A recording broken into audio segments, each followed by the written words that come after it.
Жерлерди трансформациялоо иштери Кылдат жана Мыйзам алкагында жүргүзүлүшү керек. Бул туурасында Акылбек Жапаров министрлер кабинетинин кезектеги жыйынында билдирди.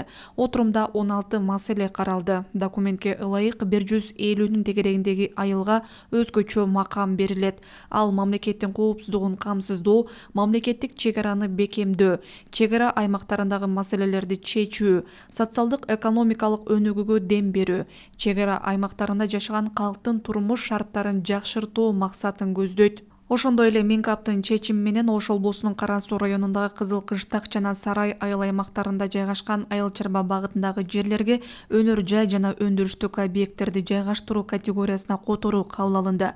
Минкаптын дагы бир чечими менен Кыргызстандагы канаттуулар жана асыл тукум чарбалары үчүн ветеринардык дары-дармек каражаттарын жана тоют кошумчаларынын каттоосун жөнөкөйлөтүү кабыл алынды. Тагыраак айтканда, Россия Федерациясында катталган ветеринардык дары-дармек каражаттары ЯЭП мамлекеттеринде таанылат жана сатып алуучунун мамлекетинде кошумча мамлекеттик каттоо талап кылынбайт.